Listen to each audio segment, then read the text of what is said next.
Hi friends, welcome back to Poojarish YouTube channel. ಎಲ್ಲರೂ ಹೇಗಿದ್ದೀರಾ? ಚೆನ್ನಾಗಿದ್ದೀರಾ ಅಂತ ಭಾವಿಸ್ತೀನಿ. ಅದಕ್ಕೂ ಮುಂಚೆ ನನ್ನ ಚಾನಲ್ಗೆ ಯಾರು ಸಬ್ಸ್ಕ್ರೈಬ್ ಮಾಡಿಲ್ಲ, ಸಬ್ಸ್ಕ್ರೈಬ್ ಮಾಡಿಕೊಂಡು ವಿಡಿಯೋಸ್ನ ನೋಡಿ, ಕೊನೆವರೆಗೂ ನೋಡಿ. ವಿಡಿಯೋ ಹೇಗಿದೆ ಅಂತ ಕಮೆಂಟ್ ಬಾಕ್ಸಲ್ಲಿ ತಿಳಿಸ್ಕೊಡಿ.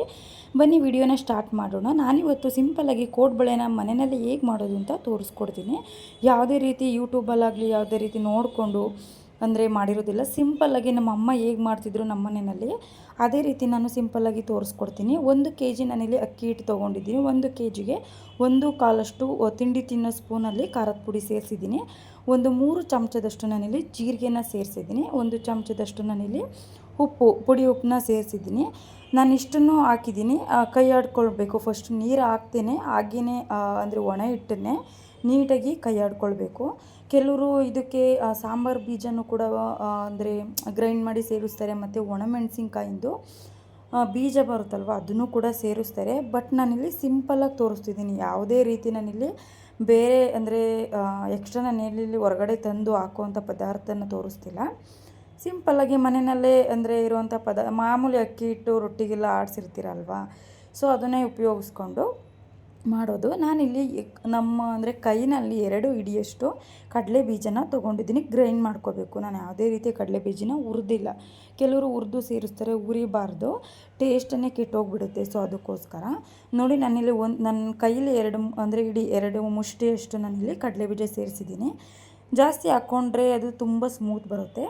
ಮತ್ತು ಮನೆಯಲ್ಲೇ ನನ್ನ ತುಪ್ಪ ಇತ್ತು. ಸೊ ಅಂದರೆ ಇವಾಗ ಕಾಸ್ಟ್ಲಿ ಆಗಿರೋದ್ರಿಂದ ಸ್ವಲ್ಪ ತುಪ್ಪ ಜೊತೆಗೆ ಅಂಗಡಿನಲ್ಲಿ ಸಿಗುತ್ತಲ್ವ, ಗೋಲ್ಡ್ ವಿನ್ನರ್ದು ಡಾಲ್ಡಾ ಎಣ್ಣೆ ಸಿಗುತ್ತಲ್ವ ಎಕ್ಸ್ಟ್ರಾ, ಅದೊಂದು ನಾನಿಲ್ಲಿ 45 ಗ್ರಾಮ್ದಷ್ಟು 2 ಪ್ಯಾಕ್ ತರಿಸಿದೆ. ಬಟ್ ಹಾಕಿರೋದು ಒಂದೇ ಪ್ಯಾಕು. ನೀವು ಇಲ್ಲಾಂದರೆ ನಾನು ಅಂದರೆ ಡಾಲ್ಡಾ ಎಣ್ಣೆನ ಸೇರಿಸೋದಿಲ್ಲ, ಮನೆಯಲ್ಲೇ ಮಾಡಿರೋ ತುಪ್ಪನೇ ಹಾಕಿ ಮಾಡ್ತೀವಿ ಅಂದರೆ ಏನೂ ತೊಂದರೆ ಇಲ್ಲ, ಹಾಕಿ ಮಾಡ್ಬೋದು. ಬಟ್ ನಾನಿಲ್ಲಿ ಅದು ಸ್ವಲ್ಪ ಜೊತೆಯಲ್ಲಿ ಇರಲಿ ಅಂತ ಸೇರಿಸ್ತಿದ್ದೀನಿ. ಮನೆ ತುಪ್ಪ 1 ಚಮಚ ಸೇರಿಸಿದ್ದೀನಿ. ಜೊತೆಗೆ ಒಂದು 45 ಗ್ರಾಮಷ್ಟು ನಾನಿಲ್ಲಿ ಡಾಲ್ಡಾ ಎಣ್ಣೆ ತುಪ್ಪನೂ ಕೂಡ ಸೇರಿಸ್ತೀನಿ. ಇದನ್ನು ಕರಗಿಸ್ಕೋಬೇಕು. ಏಕೆಂದರೆ ಅದು ಯಾವ ಸೀಸನ್ ಆದ್ರೂ ಅದು ಒಳಗಡೆ ಸ್ವಲ್ಪ ಗಟ್ಟಿ ಇರುತ್ತೆ. ಅದನ್ನು ನೀಟಾಗಿ ಬಿಸಿ ನೀರಿಗೆ ಹಾಕಿ ಕರಗಿಸ್ಕೋಬೇಕು. ಫುಲ್ ಎಣ್ಣೆ ಟೈಪ್ ಆಗಬೇಕು, ಆ ರೀತಿ ಕರಗಿಸ್ಕೋಬೇಕು. ನಾನಿಲ್ಲಿ ನೀರನ್ನ ಕಾಯೋದಕ್ಕೆ ಇಟ್ಟಿದ್ದೀನಿ. ನಾವು ಕಲಿಸ್ಬೇಕು ಅಂದರೂ ಕೂಡ ಬಿಸಿ ನೀರಲ್ಲೇ ಕಲಿಸ್ಬೇಕು. ಏಕೆಂದರೆ ತಣ್ಣೀರಲ್ಲಿ ಅಷ್ಟು ಇವಾಗ ರೊಟ್ಟಿ ಕಲಿಸ್ಕೊಬೇಕಾದ್ರೆ ಅದವಾಗಿ ನಮಗೆ ರೊಟ್ಟಿ ಹಾಕೋದಕ್ಕೆ ಬಿಸಿ ನೀರಲ್ಲಿ ಕಲಿಸಿದ್ರೆ ಮಾತ್ರ ಬರೋದಿಲ್ವ, ಅದೇ ರೀತಿ ಇದೂ ಕೂಡ ನಮಗೆ ಅದವಾಗಿ ನಮಗೆ ಕೋಡ್ಬಳೆನ ಅಂದರೆ ರೌಂಡ್ ಮಾಡಿ ನಾವು ಶೇಪ್ ಮಾಡೋದಕ್ಕೂ ಕೂಡ ಬರೋದಿಲ್ಲ. ಅದಕ್ಕೋಸ್ಕರ ಬಿಸಿ ನೀರನ್ನ ಹಾಕಿ ನಾವು ಕಲಿಸ್ಕೋಬೇಕು. ಆಲ್ರೆಡಿ ಕಾಯ್ದಿದೆ, ಕುದಿಯಂಗೆ ಕಾಯಿಸ್ಕೊಂಡ್ರೆ ಸಾಕು. ಉಪ್ಪನ್ನ ಸೇರಿಸಿ ಕಾಯಿಸೋದಿದ್ರೆ ಕಾಯಿಸ್ಬೋದು. ನಾನು ಆಲ್ರೆಡಿ ಹಿಟ್ಟಿಗೆ 1 ಚಮಚದಷ್ಟು ಉಪ್ಪು ಸೇರಿಸಿದ್ದೀನಿ. ನೀವು ಇದೇ ಹಿಟ್ಟಲ್ಲೂ ಕೂಡ ನಿಪ್ಪಟ್ಟು ಕೂಡ ಮಾಡ್ಕೋಬೋದು. ಸೇಮೇನೆ ನಿಪ್ಪಟ್ಟಿಗೆ ಏನಂದರೆ ಎಕ್ಸ್ಟ್ರಾ ಸೇರಿಸ್ತಾರೆ, 2 ಇಂಗ್ರೀಡಿಯೆಂಟ್ಸ್ನ ಜಾಸ್ತಿ ಸೇರಿಸ್ತಾರೆ ಅಷ್ಟೇ. ಸೋಂಪು ಕಾಳು ಸೇರಿಸ್ತಾರೆ, ಇದರಲ್ಲೇ ಮಾಡ್ಕೋಬೋದು. ನೋಡಿ, ಕಡಲೆ ಬೀಜನ ನಾನಿಲ್ಲಿ ಒಂದು ಸೈಡ್ ನೀರು ಕಾಯೋಷ್ಟರಲ್ಲಿ ಕಡಲೆ ಬೀಜನ ನೀಟಾಗಿ ಗ್ರೈಂಡ್ ಮಾಡ್ಕೊಂಡಿದ್ದೀನಿ. ಯಾವುದೇ ರೀತಿ ಒಂದು ಕಾಳಷ್ಟು ನೀರು ಸೇರಿಸಬಾರ್ದು, ಹಾಗೆಯೇ ಸಣ್ಣಗೆ ಗ್ರೈಂಡ್ ಮಾಡ್ಕೋಬೇಕು. ಗ್ರೈಂಡ್ ಮಾಡಿರುವಂಥ ಕಡಲೆ ಬೀಜದ್ದು ಪುಡಿನ ನಾವು ಹಿಟ್ಟಿಗೆ ಸೇರಿಸ್ತಿದ್ದೀನಿ. ನೋಡಿ, ನಾನು ಹೇಳ್ದಂಗೆ ಚೆನ್ನಾಗಿ ಕುದಿಬೇಕು ನೀರು. ನೋಡಿ, ಈ ಥರ ಗುಳ್ಳೆ ಬಂದ್ರೂ ಸಾಕು, ನೀರಲ್ಲಿ ಕುದ್ರೂ ಇನ್ನೂ ಚೆನ್ನಾಗಿರುತ್ತೆ. ನಾನು ಹೇಳಿದೆ ಅಲ್ವಾ, ನಾನು ಕರಗಿಸಿ ಇಟ್ಕೊಂಡಿರೋವಂತಹ ಡಾಲ್ಡಾ ತುಪ್ಪನೂ ಕೂಡ ನೀಟಾಗಿ ಅದಕ್ಕೆ ಮಿಕ್ಸ್ ಮಾಡಿಕೊಂಡು ಕೈ ಆಡ್ಕೊಳ್ಳೋಣ.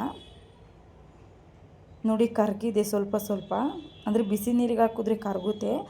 ಅಷ್ಟು ಬಿಸಿ ನೀರಿಗೆ ಹಾಕಿದ್ರೂ ಇನ್ನೂ ಸ್ವಲ್ಪ ಕೆಳಗಡೆ ಹಂಗೆ ಇತ್ತು. ಸೊ ಅದಕ್ಕೋಸ್ಕರ ಹೇಳೋದು, ನೀಟಾಗಿ ಕರಗಿಸ್ಕೋಬೇಕು. ಒಂದು ಸೈಡ್ಗೆ ಸೇರುತ್ತೆ, ಇನ್ನೊಂದು ಸೈಡ್ಗೆ ಸೇರೋದಿಲ್ಲ. ಅದಕ್ಕೋಸ್ಕರ ನೋಡಿ, ನಾನು ಸೇರಿಸ್ತಿದ್ದೀನಿ.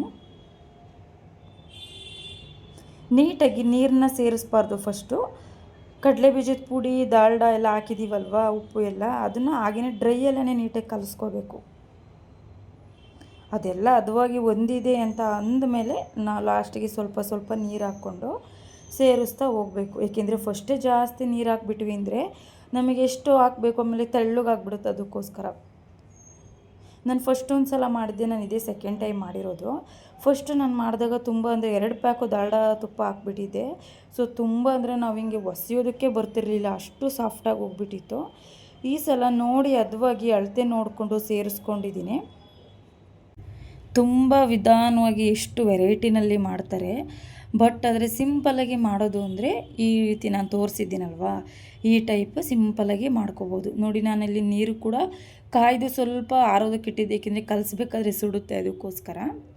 ನೋಡಿ ಸ್ವಲ್ಪ ಸ್ವಲ್ಪ ನೀರು ಹಾಕ್ಕೊಂಡು ಕಲಿಸ್ತಾ ಹೋಗಬೇಕು. ನಮಗೆ ಅದ ನೋಡಿಕೊಂಡು ಕಲಿಸ್ಕೋಬೇಕು. ತುಂಬ ತೆಳುವೂ ಆಗಬಾರ್ದು. ಸೇಮ್ ನಾವು ಅಕ್ಕಿ ಅಂದರೆ ರೊಟ್ಟಿಗೆ ಕಲಿಸ್ಕೋತೀವಿ ಅದೇ ರೀತಿ.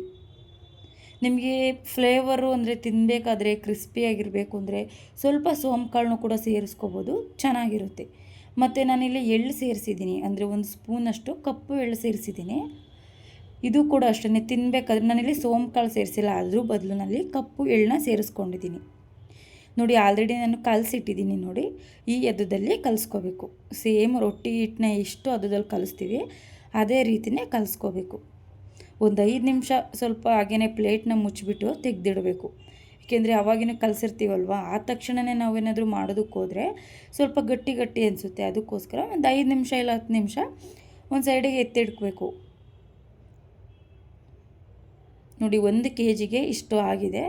ಒಂದು ಬಾಕ್ಸ್, ಸ್ಟೀಲ್ ಬಾಕ್ಸಲ್ಲಿ 1 ಬಾಕ್ಸ್ ಅಷ್ಟು ಕೋಡುಬಳೆ ಆರಾಮಾಗಿ ಮಾಡ್ಕೋಬೋದು ಮನೆಯಲ್ಲೇ. ಹೊರಗಡೆಯಿಂದ ತಂದು ತಿನ್ನೋದ್ರ ಬದಲು ಆಯಿಲ್ ಚೇಂಜ್ ಮಾಡಿರ್ತಾರಲ್ವ, ಕೆಲವ್ರಿಗೆ ಆಯಿಲ್ ಚೇಂಜ್ ಆದರೂ ಸಾಕು. ನಮಗಂತೂ ಬೇರೆ ಆಯಿಲ್ ಚೇಂಜ್ ಆದರೆ ಹುಷಾರಿಲ್ದಂಗೆ ಆಗುತ್ತೆ. ಸೊ ಅದಕ್ಕೋಸ್ಕರ ಕೆಲವ್ರಿಗೆ ಆಗೋದಿಲ್ಲ, ಮನೆಯಲ್ಲೇ ಮಾಡಿಕೊಂಡು ತಿನ್ಬೋದಲ್ವ ಆರಾಮಾಗಿ.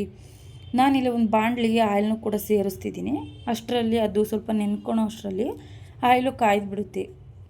ತುಂಬ ಲೋ ಫ್ಲೇಮಲ್ಲಿಟ್ಟು ಏನು ಮಾಡೋದು ಬೇಡ, ಏಕೆಂದರೆ ಲೋ ಫ್ಲೇಮಲ್ಲಿಟ್ಟರೆ ಒಳಗಡೆ ಅಂದರೆ ಬೇಯೋದಿಲ್ಲ. ಮೀಡಿಯಮ್ ಆಗಿಟ್ಟರೆ ಚೆನ್ನಾಗಿ ಬೇಯುತ್ತೆ. ಫುಲ್ಲು ಫ್ಲೇಮ್ ಕೂಡ ಕೊಟ್ಟರು ಬೇಗ ಉತ್ಕೊಂಬಂದುಬಿಡುತ್ತೆ. ನಾನಿಲ್ಲಿ ರೆಡಿ ಮಾಡ್ತಿದ್ದೀನಿ ನೋಡಿ, ಅಂದರೆ ಒಸೆಯೋದಕ್ಕೆ ಕೋಡುಬಳೆನ.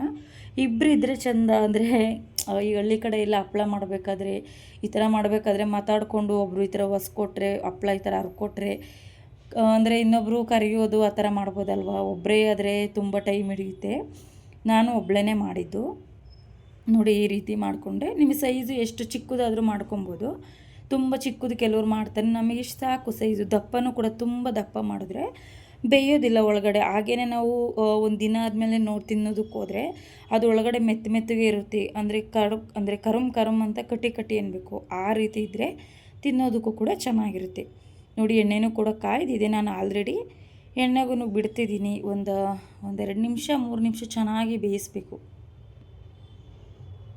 ನಮಗೆ ಗೊತ್ತಾಗುತ್ತಲ್ವ ಅಂದರೆ ಬೆಂದಿರೋದು. ಆಲ್ರೆಡಿ ಒಂದು ಸೈಡಲ್ಲಿ ಚೆನ್ನಾಗಿ ಬೆಂದು ರೆಡಿಯಾಗಿದೆ ಕೋಡುಬಳೆ. ಈ ರೀತಿ ನೀವು ಕೂಡ ಮನೆಯಲ್ಲಿ ಮಾಡಿ ಮಕ್ಕಳಿಗೆ ಲಂಚ್ ಬಾಕ್ಸಿಗೆ, ಸ್ನ್ಯಾಕ್ಸಿಗೆ ತುಂಬ ಚೆನ್ನಾಗಿರುತ್ತೆ. ಅಂಗಡಿನಲ್ಲಿ ತಂದು ಅಂದರೆ ಕೊಡೋದಕ್ಕಿಂತ ಮನೆಯಲ್ಲೇ ಮಾಡಿದ್ರೆ ಇಷ್ಟಪಟ್ಟು ತಿಂತಾರೆ ಮನೆಯಲ್ಲೂ ಕೂಡ. ಈ ವಿಡಿಯೋನ ನೀವು ಕೊನೆವರೆಗೂ ನೋಡಿದ್ದಕ್ಕೆ ತುಂಬ ಧನ್ಯವಾದಗಳು. ನೀವು ಕೂಡ ಮನೆಯಲ್ಲಿ ಮಾಡಿ ಹೇಗಿದೆ ಅಂತ ನನಗೆ ಕಮೆಂಟ್ ಬಾಕ್ಸಲ್ಲಿ ತಿಳಿಸ್ಕೊಡಿ. ಸಬ್ಸ್ಕ್ರೈಬ್ ಮಾಡೋದನ್ನು ಮರಿಬೇಡಿ. ಲೈಕ್ ಮಾಡಿ, ಶೇರ್ ಮಾಡಿ, ಕಮೆಂಟ್ ಮಾಡಿ. ನೆಕ್ಸ್ಟ್ ವಿಡಿಯೋದಲ್ಲಿ ಸಿಗೋಣ. Thank you so much.